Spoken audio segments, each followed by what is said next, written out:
তো আজকের ভিডিওটাতে আরও 10টা কোয়েশ্চেন করব from the chapter physical quantities and measurement. ঠিক আছে, তো ফিজিক্যাল এটাতে যে কোয়েশ্চেন নাম্বার লাস্ট কোয়েশ্চেন যেটা আগের দিনকে পড়েছিলাম হচ্ছে কোয়েশ্চেন নাম্বার 17, যে মাস মেজার করার দুটো ডিভাইস কী কী। ঠিক আছে, তো মাস মেজার করার দুটো ডিভাইস কী কী?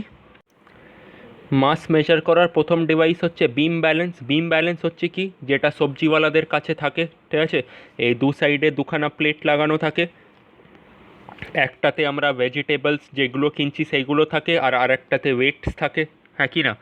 তো এটা তো হচ্ছে বিম ব্যালেন্স। আর এখনকার দিনে এইগুলো হেঁটে গেছে। ঠিক আছে, এই বিম ব্যালেন্সও আর বেশি ভেজিটেবল সেলাররাও রাখে না। এখনকার ভেজিটেবল সেলাররা বেশিরভাগ লোকেরা কী রাখে?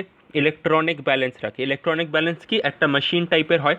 ঠিক আছে, যেখানে ওপরেটাতে একটা প্লেট মতো রাখা থাকে, আর এখানটাতেই তোমাকে যেই জিনিসটা কিনছো, ধরো আলু কিনছো তাহলে আলু রেখে দেওয়া হলো।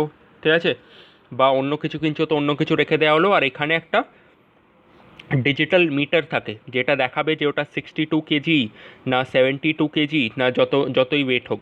ঠিক আছে, তো সেই হিসেবে দেখায়। তো এখন আমরা পড়বো কিসের ব্যাপারে? ইলেকট্রনিক ব্যালেন্সের ব্যাপারে। ইলেকট্রনিক ব্যালেন্সকে যদি ভেঙে দেখি, ঠিক আছে, ইলেকট্রনিক ব্যালেন্সকে যদি ভাঙি তাহলে তিনটে জিনিস পাওয়া যাবে। একটা হচ্ছে স্ট্রাকচার, দ্বিতীয় হচ্ছে লোড সেল, আর 3 নম্বর হচ্ছে সিগন্যাল কন্ডিশনার। ঠিক আছে, তিনটেরই আলাদা আলাদা ফাংশন আছে, যেটা হচ্ছে বোঝাচ্ছি। ঠিক আছে, তো একটা কী বলে ওটাকে, ডিজিটাল না কী বলে, ইলেকট্রনিক ব্যালেন্স।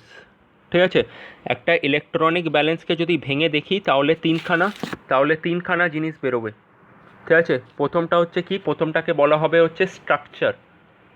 ঠিক আছে, আমরা কি করি, স্ট্রাকচারের ওপরে আমরা ওয়েটটাকে রাখি, আলু রাখি বা পনির রাখি বা যাই রাখি, স্ট্রাকচারের ওপরে আমরা ওয়েটটা রাখি। ঠিক আছে, এই স্ট্রাকচারটা কি পাচ্ছে? এই স্ট্রাকচারটা পাচ্ছে হচ্ছে লোড। ঠিক আছে, লোড পাচ্ছে। ঠিক আছে, দিয়ে এই লোড মানে যতটা ওয়েট এর ওপরে আছে, স্ট্রাকচারটা কার ওপরে ট্রান্সফার করছে? স্ট্রাকচারটা ট্রান্সফার করছে হচ্ছে লোড সেলকে। ঠিক আছে, তো স্ট্রাকচার এই যে ইনফরমেশনটা যে আমার ওপরে কত কিলো আলু আছে, স্ট্রাকচার এটা কাকে পাঠাচ্ছে? স্ট্রাকচার এটা লোড সেলকে পাঠাচ্ছে। ঠিক আছে, লোড সেল কী করছে? লোড সেল এই ইনফরমেশনটা পেয়ে এটাকে নাম্বারে ট্রান্সফার করছে। ঠিক আছে, এই স্ট্রাকচার কী করছে? কতটা ওয়েট এর ওপর আছে সেটা বলছে। স্ট্রাকচার কি বলছে যে এর ওপরে কতটা ওয়েট আছে, স্ট্রাকচার সেই ইনফরমেশনটা কাকে পাস করছে? লোড সেলকে পাস করছে। লোড সেল সেটাকে কী করছে? সেই ইনফরমেশনটাকে নাম্বারে ট্রান্সফার করছে। ঠিক আছে, এবারে এই নাম্বারটা লোড সেল কাকে পাঠাচ্ছে? লোড সেল পাঠাচ্ছে হচ্ছে এটা সিগন্যাল কন্ডিশনারকে। ঠিক আছে, লোড সেল এই নাম্বারের ইনফরমেশনটা কাকে পাঠাচ্ছে? সিগন্যাল কন্ডিশনারকে। ঠিক আছে, সিগন্যাল কন্ডিশনার লেখার জায়গা নেই, ওই জন্য লিখলাম না। আর এই সিগন্যাল কন্ডিশনারটা আমাদেরকে দেখাচ্ছে যে জিনিসটার ওয়েট 52 কেজি না 62 কেজি না যতই হোক। ঠিক আছে, তো এই তিনটে পার্ট আছে। তাহলে পড়ি অ্যান্সারটাতে কী লিখেছি। কোয়েশ্চেন হচ্ছে what are the 3 parts of an electronic balance. Electronic ব্যালেন্সের তিনটে পার্ট কী কী? প্রথম হচ্ছে it transfers the load of the object to the load cell. ঠিক আছে, তো অবজেক্টের স্ট্রাকচারটার ওপরে আমরা আলু পেঁয়াজ এইসব রাখছি, সেই ইনফরমেশানটাও কাকে পাঠাচ্ছে? লোড সেলকে পাঠাচ্ছে। লোড সেল কী করছে? ওই ইনফরমেশানটাকে ইলেকট্রিক সিগন্যালে চেঞ্জ করছে। ঠিক আছে, আর ইলেকট্রিক সিগন্যালটা কাকে পাঠানো হচ্ছে? সিগন্যাল কন্ডিশনারকে পাঠানো হচ্ছে। সিগন্যাল কন্ডিশনার কী করছে? ওটাকে আমাদেরকে দেখাচ্ছে in the form of a number. ঠিক আছে, এরপর আসছি হচ্ছে এবারে আমরা চ্যাপ্টারের থার্ড পোর্শনে চলে এসেছি। প্রথম পোর্শনটা কিসের উপরে ছিল? প্রথম পোর্শনটা ছিল লেংথের ওপরে। সেকেন্ড পোর্শনটা কিসের ওপরে ছিল? সেকেন্ড পোর্শনটা ছিল হচ্ছে মাসের ওপরে। ঠিক আছে, থার্ড পোর্শনটা কিসের ওপরে আছে? থার্ড পোর্শন হচ্ছে টাইমের ওপরে। ঠিক আছে, এবারে আমরা টাইম পড়ব। তো টাইমের ডেফিনেশন কি? টাইমের ডেফিনেশন হচ্ছে time interval between two instances or events. ঠিক আছে, তো টাইমকে আমরা কীভাবে মেজার করি? যে ধরো ডিনার টাইমের ব্যাপারে কথা হচ্ছে। এখন তুমি যদি দেখতে পাচ্ছ আমার স্ক্রিনে টাইম কত, আমার স্ক্রিনে টাইম হচ্ছে এখন 23:24। ঠিক আছে, আমি ডিনার করেছিলাম হচ্ছে অলমোস্ট 10 o'clock-এ। ঠিক আছে, ডিনার করেছিলাম হচ্ছে 10 o'clock, ঠিক আছে, আর এখন বাজে হচ্ছে 11:23-24, মানে কি 11:30 ধরে নি, 11:30। ঠিক আছে, তার মানে কি আমার ডিনার করা হয়ে গিয়ে 1.5 ঘন্টা হয়ে গেছে, 1.5 আওয়ার্স হয়ে গেছে, হ্যাঁ কি না? তো এটাকেই বলা হয় টাইম। ইন্টারভাল বিটুইন টু ইনস্ট্যান্সেসের মধ্যে ফার্স্ট ইনস্ট্যান্সটা কি, যখন আমি ডিনার করেছিলাম। সেকেন্ড ইনস্ট্যান্সটা কি, এখন যখন আমি তোমাকে পড়াচ্ছি। আর এই দুটোর মধ্যে যেই টাইম ইন্টারভালটা আছে বা যেই গ্যাপটা আছে, একেই বলা হয় হচ্ছে টাইম। ঠিক আছে, বুঝতে পেরেছো? এরপর আসছি হচ্ছে মিন সোলার ডেতে। ঠিক আছে, যে মিন সোলার ডে কাকে বলে, ঠিক আছে। আচ্ছা, এই মিন সোলার ডেটাকে পড়াবার আগে আমি শুধু সোলার ডে কী হয় সেটা তোমাকে পড়াচ্ছি, ঠিক আছে। তো তারপর মিন সোলার ডেটাকে পড়াবো, ঠিক আছে। এখানে সোলার ডে ডেফিনেশন কি লেখা আছে? সোলার ডে ডেফিনেশন লেখা আছে যে a solar day is the time taken by the earth to complete one rotation about its own axis. ঠিক আছে, তো আর্থ, এটা হচ্ছে সান, আর্থ সানের চারদিকে যেতে, সানের চারদিকে যেতে নয়, আর্থ যেটা হয় সেটা দু টাইপের মুভমেন্ট করে, ঠিক আছে। একটা হচ্ছে রোটেশন আর একটা হচ্ছে রেভলিউশন। রোটেশন মানে কি, এই যে আর্থ মুভ করছে এখানেই আর্থ ঘুরতে থাকে, হ্যাঁ কি না, আর্থ এখানেই ঘুরতে থাকে, এই মুভমেন্টটাকে বলা হচ্ছে রোটেশন, ঠিক আছে। আর রেভলিউশন মানে কি, এই ঘুরতে ঘুরতে ঘুরতে আর্থ এখানে আসে, দিয়ে তারপর এখানে আসে, দিয়ে এখানে আসে, দিয়ে এখানে আসে, দিয়ে পুরো মুভমেন্টটাকে কমপ্লিট করে, এটাকে বলা হয় হচ্ছে রেভলিউশন, ঠিক আছে। এটাকে বলা হয় হচ্ছে রেভলিউশন। তো সোলার ডে কাকে বলে? সোলার ডে বলা হচ্ছে, solar day is the time taken by the earth to complete one rotation about its own axis. ঠিক আছে, একটা রোটেশন কমপ্লিট করতে আর্থের কতক্ষণ লাগে? 24 আওয়ার্স লাগে, ঠিক আছে। এই 24 আওয়ার্সকেই বলা হয় সোলার ডে, ঠিক আছে, এই 24 আওয়ার্সকেই বলা হয় সোলার ডে। আর মিন সোলার ডে কাকে বলে? মিন সোলার ডে, এই যে ওয়ার্ডটা, এই কথাটার মানে কি? মিন কথাটার মানে কি?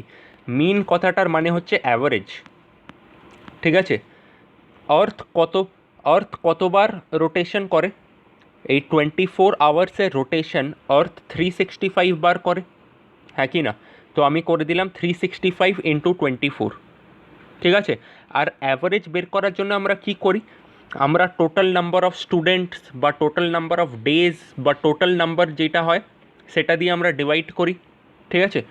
টোটাল নাম্বারটা কি? Total number of days in a year হচ্ছে 365, তো আমি তলাতেও 365ই লিখব। তো 365 আর 365 ক্যান্সেল হয়ে গেল, অ্যান্সার হলো 24, ঠিক আছে।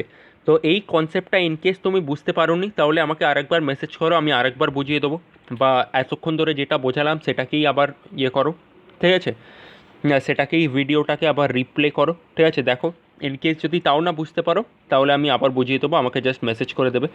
তো মিন সোলার ডে ডেফিনেশনটা কী বলে? মিন সোলার ডে ডেফিনেশনটা বলছে যে the mean of 365 solar days is called a mean solar day.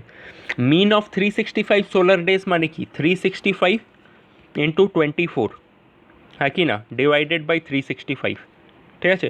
365 কেটে গেল, অ্যান্সার রয়ে গেল হচ্ছে 24, ঠিক আছে। তো মিন সোলার ডে আর সোলার ডের মধ্যে এমন কিছু ডিফারেন্স হয় না, ঠিক আছে। এটা জাস্ট এই ডেফিনেশনটা একটু বেশি ফ্যান্সি শুনতে লাগে, ঠিক আছে, ওই জন্য, তাছাড়া কোনো ডিফারেন্স নেই।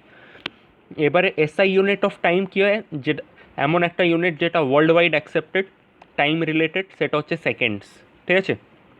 এবারে 1 সেকেন্ড আর সোলার ডের মধ্যে কী রিলেশনশিপ আছে? 1 সেকেন্ড হচ্ছে 1/86400, 1/86400 ইন্টু 1 মিন সোলার ডে, ইন্টু 1 মিন সোলার ডে, MSD লিখছি, মিন সোলার ডে, ঠিক আছে, ইন্টু, ঠিক আছে, 1/86400, এই স্টারটা মানে হচ্ছে ইন্টু, ঠিক আছে। স্টারটা যেটা এখানে দেখতে পাচ্ছ, এই যে স্টারটা যেটা এখানে দেখতে পাচ্ছ, এটা মানে হচ্ছে মাল্টিপ্লাই, ঠিক আছে, ইন্টু 1 মিন সোলার ডে। তার মানে কি? তার মানে হচ্ছে একটা সেকেন্ড, একটা গোটা দিনে 24 ঘন্টা হয়, ঠিক আছে। একটা সেকেন্ড এইটার কত পার্ট? এইটার 1/86400 পার্ট হচ্ছে, একটা সেকেন্ড হচ্ছে একটা দিনের 1/86400 পার্ট। ঠিক আছে,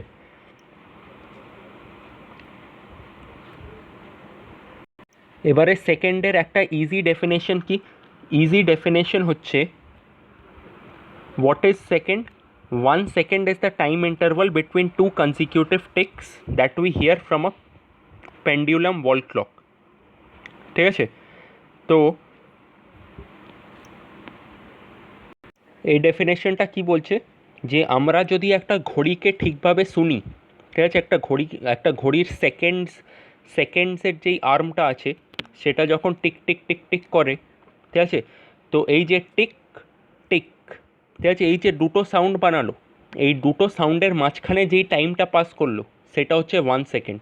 ঠিক আছে, 1 second is the time interval between two consecutive ticks. Two consecutive ticks মানে পরপর দুটো টিক হলো, টিক টিক, পরপর যে এই দুটো টিক হলো, এই দুটো টিকের মাঝখানে যেই টাইমটা সেটা হচ্ছে 1 সেকেন্ড। ঠিক আছে, আর সেকেন্ড হচ্ছে সব থেকে সিম্পল MKS সিস্টেম, মানে মিটার কিলোগ্রাম সেকেন্ড, FPS মানে হচ্ছে ফুট পাউন্ড সেকেন্ড, CGS মানে হচ্ছে সি কি ছিল, সি ছিল হচ্ছে সেন্টিমিটার, হ্যাঁ সি হচ্ছে সেন্টিমিটার গ্রাম সেকেন্ড। ঠিক আছে, তো তিনটে সিস্টেমেই MKS বলো কি FPS বলো কি CGS বলো, তিনটে সিস্টেমেই টাইমের ইউনিট কি, টাইমের ইউনিট হচ্ছে সেকেন্ড। ঠিক আছে, এবারে সেকেন্ডের চেয়ে বড় চারটে ইউনিটের নাম লিখতে বলেছি। প্রথম হচ্ছে minute, 1 minute is equal to 60 seconds, তার চেয়েও বড় হচ্ছে hour, 1 hour is equal to 60 minutes, তার চেয়েও বড় হচ্ছে day, 1 day is equal to 24 hours, তার চেয়েও বড় হচ্ছে year, 1 year is equal to 365 days. আর এখানে একটা টেবল লার্ন করতে বলেছি যেটা পেজ 23 একদম তলায় আছে। ঠিক আছে, যেটা তোমাকে লার্ন করতে হবে পেজ 23 তলায়, মানে হচ্ছে এটা। ঠিক আছে, তো 1 minute is equal to 60 seconds, এটা তো তুমি জানো। 1 hour is equal to 60 minutes, তারপর ওটাকে সেকেন্ডসেও কনভার্ট করেছে, 60 minutes is equal to 60 into 60, যেটা হচ্ছে 3600 seconds. 1 day is equal to 24 hours, আর 24 আওয়ার্সে কত সেকেন্ড হয়, 24 ইন্টু 60 ইন্টু 60, যেটা হচ্ছে 86400 সেকেন্ডস, এটাকেও লার্ন করতে হবে। আর 1 ইয়ার হচ্ছে 365 ডেজ, 365 ডেজে কত সেকেন্ড থাকে, 3.15 ইন্টু 10⁻7। ঠিক আছে, 3.15 মানে তুমি জানো, এই যে 10⁻7 তলায় 10 উপরে 7 মানে কি, এটা হচ্ছে এই জিনিসটা এটা অনেক বড়, এটার মানে হচ্ছে 3.15 into 10 into 10 into 10 into 10 into 10 into 10 into 10 into 10, কতবার হলো, 1 2 3 4 5 6 7, সরি এইটা হবে না, লাস্টেরটা হবে না, 7 বার 10, 3.15-এর সাথে 7 বার 10 মাল্টিপ্লাই করতে হবে। ঠিক আছে, তো 7 বার এত বড়োভাবে 10 না লিখে, এত বড়োভাবে বারবার 10 না লিখে আমরা কি লিখে দিই, 3.15 ইন্টু 10⁻7 লিখে দিই। ঠিক আছে, 1 ইয়ারে 3.15 ইন্টু 10⁻7 সেকেন্ডস হয়। ঠিক আছে, এরপর আসবো হচ্ছে two devices used for measuring time. দুটো ডিভাইস যেটা দিয়ে টাইমকে মেজার করা যায়, একটা হচ্ছে পেন্ডুলাম ক্লক, আর একটা হচ্ছে ওয়াচ। পেন্ডুলাম ক্লক মানে কি, যেটা এমনি দেখতে হয়, এইটা হচ্ছে একটা পেন্ডুলাম ক্লক। ঠিক আছে, এটাতে ওপরে একটা ক্লকও আছে আর তলায় আছে হচ্ছে একটা পেন্ডুলাম। এই যে এই জিনিসটা, এটা এই দিকে আসে কখন, আবার কখন ওই দিকে ঝুলতে ঝুলতে ওই দিকেও চলে যায়। ঠিক আছে, এটাকেই বলা হয় হচ্ছে পেন্ডুলাম। ঠিক আছে, আর দ্বিতীয় হচ্ছে ওয়াচ মানে তো তুমি জানোই। আর শর্ট ইন্টারভালস অফ টাইম। ঠিক আছে, একটা রেস ফিনিশ করতে তুমি কতক্ষণ টাইম নিচ্ছ সেটা কিভাবে মেজার হবে, নয় স্টপ ওয়াচে মেজার হবে আর না হলে স্টপ ক্লকে মেজার হবে। রেস তুমি কতক্ষণে ফিনিশ করছো, তো সেটা দেখার জন্য তো ওখানে একটা পেন্ডুলাম ক্লক নিয়ে যাব না, তখন কোনো ছোট ডিভাইসের দরকার যেটা short interval of time measure করবে, তো সেটা হবে নয় স্টপ ওয়াচ আর না হলে স্টপ ক্লক। ঠিক আছে, ব্যাস আজকের জন্য এতটাই। আর এই সোলার ডে ডেফিনেশনটা যেটা আমি এখানে লিখতে ভুলে গেছি, এখানে what is mean solar day তো আমি লিখেছি, কিন্তু হোয়াট ইজ সোলার ডে ডেফিনেশনটা তুমি এখানে অ্যাড করে নাও, ঠিক আছে? তো হোয়াট ইজ সোলার ডে, তো সোলার ডের ডেফিনেশনটা লিখবে এখান থেকে এখান পর্যন্ত। Solar day is the time taken by the earth to complete one rotation about its own axis. একটা রোটেশন কমপ্লিট করতে আর্থের যতটা টাইম লাগে সেটাকে বলা হচ্ছে ওয়ান সোলার ডে। তার মানে কি 24 আওয়ার্সকে বলা হচ্ছে ওয়ান সোলার ডে। আর মিন সোলার ডে কথাটার মানে তো আমি তোমাকে বুঝিয়ে দিয়েছি। ইন কেস যদি কোনো প্রবলেম হয় আমাকে কল করবে, ঠিক আছে, বা মেসেজ করবে, আমি আবার বুঝিয়ে দেবো।